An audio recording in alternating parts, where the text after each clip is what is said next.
सभी को नमस्कार एंड वेलकम। आज के वीडियो में मैं तीन स्टॉक के ऊपर बात करने वाला हूं और तीनों के स्टॉक आज 4 नवंबर 2020 को रिलीज हो चुके हैं।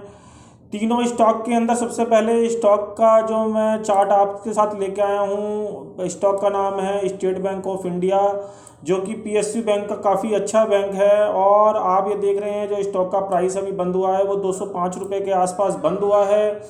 स्टॉक के अंदर 210 रुपये के आसपास से आज प्राइस रिजेक्शन देखने को मिला है। आप ये देख रहे हैं, ये आज ही की कैंडल है, या आज ही के लास्ट आवर की कैंडल है ये वाली, जिसके अंदर प्राइस ने 210 के प्राइस को रिजेक्शन करा है। ये एरिया जो मैंने ग्रीन कलर से यहाँ पे मार्क करा हुआ है, ये इसी चीज़ का मैंने यहाँ पे ड्रॉ करा हुआ है एरिया, कि अगर ये स्टॉक 210 के अबाव किसी वजह से कल के दिन इसके ऊपर सस्टेन होता है और इसके ऊपर काम करता है और कंटिन्यू रुकता है इसके ऊपर, तो ये स्टॉक आपको शॉर्ट टर्म में 220 से लेकर 230 तक के लेवल आपको दिखा सकता है। और ये जो लेवल आएंगे ये बहुत फास्ट आएंगे, आप ये समझ लेना, क्योंकि ये स्टॉक 210 के ऊपर काफ़ी टाइम से सस्टेन नहीं हो रहा है। और आप ये खुद देख लीजिए, ये 2 घंटे का चार्ट है और 2 घंटे के चार्ट के अंदर स्टॉक के अंदर यहाँ पे अप्रोक्सीमेटली आप एरिया देख लीजिए, यहाँ पे ये मल्टीपल रेजिस्टेंस ले रहा है, जिसको स्टॉक कई बार यहाँ पे रिजेक्ट कर चुका है। आप यहाँ पे भी देख लीजिए, तो स्टॉक के अंदर देखिए यहाँ पे गैप डाउन भी हुआ है, जिसके बाद स्टॉक ने आज तक इस वाले एरिया को, यहाँ इस एरिया में 210 का ही एरिया है जिसको यहाँ पे स्टॉक ऊपर की साइड ब्रेक नहीं कर पा रहा है। और जो ये गैप डाउन का जो डेट थी ये भी मैं आपको बता देता हूँ। ये गैप डाउन की जो डेट थी इसके लिए ये 4 सितंबर, यानी हम ये कह सकते हैं 4 सितंबर से आज 4 नवंबर हो गया है। 4 सितंबर से ये स्टॉक 210 के अबाव काम नहीं कर पा रहा है। अगर ये स्टॉक 210 के अबाव अगर सस्टेन कर ले तो ये स्टॉक आपको 230 तक के लेवल बड़े आराम से आपको आने वाले टाइम में दिखा सकता है। तो कुल मिला के स्टेट बैंक का जो अब रेजिस्टेंस है वो 210 के आसपास बहुत स्ट्रांग रेजिस्टेंस है। और 210 के रेजिस्टेंस को अगर ये आने वाले टाइम में पार नहीं कर पाता है या इसको ब्रेक नहीं कर पाता है, तो आप ये समझ लीजिए कि इस स्टॉक के अंदर आपको हाल फिलहाल में ही 187 रुपये तक के लेवल, इस लेवल से वापस देखने को मिल सकते हैं, जो कि ये वाला एरिया है। यानी स्टॉक 210 रुपये के ऊपर 230 रुपये तक जा सकता है, और 210 के नीचे जब तक ये चल रहा है तो ये स्टॉक आपको वापस 187 रुपये तक के लेवल दिखा सकता है। इस स्टॉक के अंदर एक खास बात ये है आपको देखने को मिलेगी कि एक इस स्टॉक का जो एवर लो है, एवर लो मतलब कि जो अभी हाल फिलहाल का जो मार्च के अंदर लो लगा था वो ये वाला लो लगा था। इस लो का जो प्राइस है वो 100 नहीं सॉरी, ये वाला लो नहीं है, मार्च वाला जो लो लगा था, इसके अंदर मार्च वाला जो लो लगा है वो करीबन इसका जो लो था 153 रुपये के आसपास का लो था ये वाला। और 153 रुपये के लो से अभी जो स्टॉक का भाव प्राइस बंद हुआ है वो 205 रुपये के आसपास आपको दिखाई दे रहा है। यानी स्टॉक इस तेज़ी के अंदर ज़्यादा पार्टिसिपेट नहीं कर पाया जो निफ्टी और बैंक निफ्टी के अंदर आई है। तो मैं समझता हूँ, मैं भी स्टॉक जो समझ रहा हूँ वो भी, मैं भी जो स्टेट बैंक का चार्ट देख रहा हूँ वो वीक ही, मुझे इसका चार्ट पैटर्न वीक ही लगता है। और ये स्टॉक आपको बहुत जल्दी नीचे के लेवल दिखा सकता है। फर्स्ट राउंड में ये लेवल आपको 187 तक के देखने को मिल सकते हैं, और उसके बाद इसके नीचे रुकने पर ये स्टॉक आपको काफ़ी नीचे तक के और लेवल दिखा सकता है। तो इस स्टॉक के अंदर आप अगर कोई भी ट्रेडिंग करें या आप कोई भी इन्वेस्टर हैं तो आप 210 का लेवल ध्यान रखें ऊपर के लिए, और नीचे के लिए 187 का लेवल ध्यान रखें। अगर ये दोनों लेवल में से कोई सा एक लेवल कटता है तो इस स्टॉक के अंदर काफ़ी बड़ी मूव आपको ऊपर की या नीचे की देखने को मिल सकती है। तो इस स्टॉक के अंदर तो मैंने आपको बता दिया कि इसकी रेंज क्या है। इस स्टॉक के अंदर क्या मैं सभी स्टॉकों के अंदर देख रहा हूँ, ज़्यादातर सभी स्टॉकों में हेड एंड शोल्डर के पैटर्न बन रहे हैं। और हेड एंड शोल्डर के पैटर्न के अंदर यही हो रहा है कि स्टॉक ने अपना एक जो टॉप बनाया था, ये टॉप सभी स्टॉक बना चुके हैं। उसके बाद स्टॉक यहाँ पे सभी स्टॉक ज़्यादातर कंसोलिडेशन फेज में चल रहे हैं।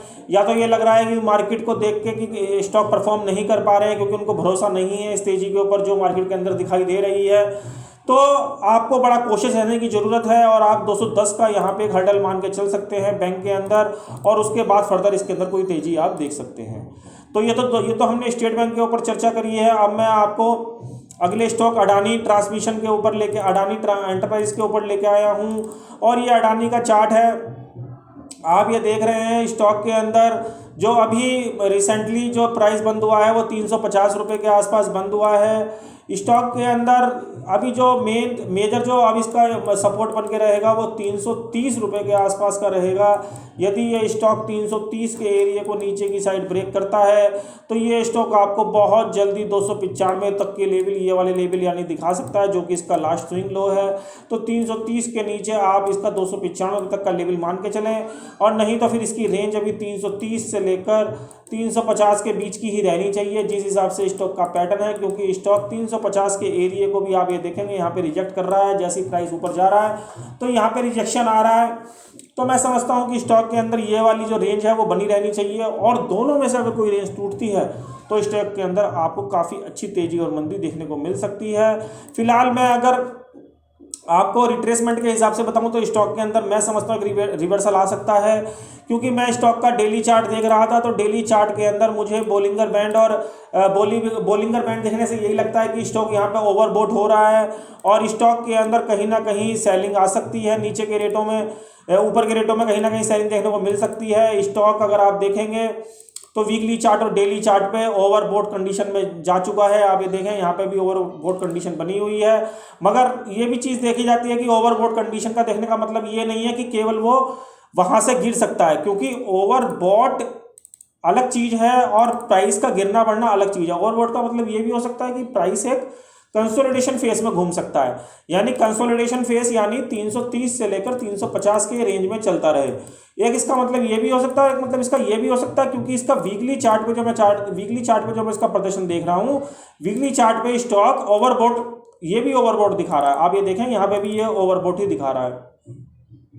तो स्टॉक के अंदर ऊपर के रेटों में कोशिश रहने की ज़रूरत है, थोड़ा वेट करना चाहिए। अगर कोई इन्वेस्टर है तो उसको वेट करना चाहिए, और अपनी होल्डिंग को यहाँ पे अगर कोई किसी के पास नीचे की बाइंग है तो उसको यहाँ पे अपनी पोजीशन को थोड़ा सा रिड्यूस करके चलना चाहिए, क्योंकि ये लेवल आपको दोबारा भी देखने को मिल सकते हैं, यानी आपको इस स्टॉक के अंदर एंट्री दोबारा भी मिल सकती है। ऐसा नहीं है कि स्टॉक आप यहाँ पे बेच देंगे तो आपको ये दोबारा नहीं मिलेगा। तो जो मार्केट का ट्रेंड है उसे देख के यहाँ पे प्रॉफिट बुक जरूर करना चाहिए, इस तरीके का, खास करके इस तरीके के शेयरों में, क्योंकि ये मिड कैप के शेयर हैं। इनके अंदर बिकवाली भी बहुत जोरदार आती है जब स्टॉक मार्केट के अंदर कोई बेरिश ट्रेंड बनता है। तो अब इन्वेस्टर को यहाँ पे अपनी प्रॉफिट बुकिंग करके इसको नीचे आने का वेट करना चाहिए, देन इसके अंदर फिर री एंटर करना चाहिए। तो ये अडानी इंटरप्राइजेस के ऊपर मैंने आपको बता दिया। अब मैं आपको अपोलो टायर के ऊपर लेके आया हूँ। तीसरे स्टॉक का नाम है अपोलो टायर। स्टॉक के अंदर यहाँ पे एक सपोर्ट दिखाई दे रहा है, जो कि एरिया 135 रुपये का आप कह सकते हो। स्टॉक यदि 35 रुपये के नीचे ट्रेड करता है तो वापस ये डाउन ट्रेंड के अंदर एंटर हो जाएगा, और ये स्टॉक आपको अपने स्विंग लो यानी 108 रुपये के आसपास, 110 रुपये के आसपास जाता दिखाई देगा।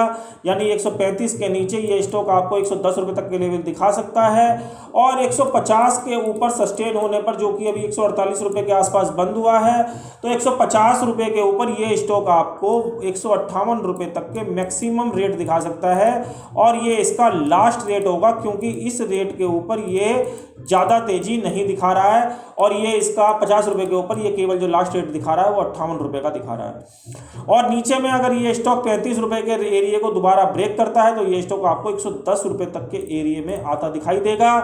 स्टॉक का चार्ट वैसे तेजी के ट्रेंड में है, और तेजी भी मैंने आपको बता दी है कि ज़्यादा ये स्टॉक आपको 158 रुपये तक के रेंज में जा सकता है। ये वाला जो एरिया मैंने यहाँ पे हाईलाइट करके बताया है आपको, तो ये 158 का एरिया है, और ये स्टॉक के अंदर एक अच्छा खासा मेजर रेजिस्टेंस का काम करेगा।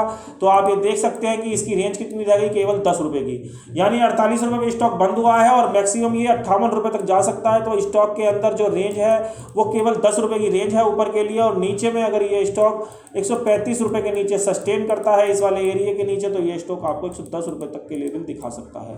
तो ये 3 स्टॉक के चार्ट मैंने आपके साथ डिस्कस करे हैं, अपोलो टायर, अडानी इंटरप्राइजेज और स्टेट बैंक। तीनों के रिजल्ट ही आज 4 नवंबर को आ चुके हैं। तो कल मार्केट खुलने के बाद आप इन तीनों स्टॉक के अंदर अपने इन लेवलों के हिसाब से काम कर सकते हैं।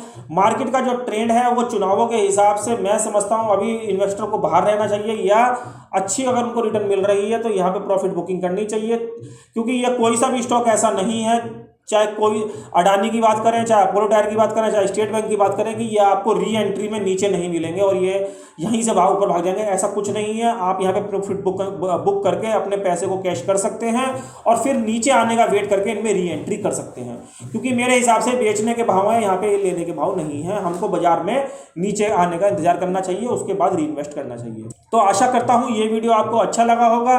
अच्छा लगा हो तो इसे लाइक और शेयर करना बिल्कुल ना भूलें। जो लोग मुझको इंट्राडे फॉलो करना चाहते हैं वो मेरे ट्विटर, टेलीग्राम, इंस्टा और फेसबुक पे भी जाकर मुझको फॉलो कर सकते हैं। इन सभी के लिंक आपको डिस्क्रिप्शन में, वीडियो के डिस्क्रिप्शन में मिल जाएंगे। तो आज के लिए इतना ही, अगले वीडियो में जल्द मिलूंगा। तब तक के लिए जय हिंद।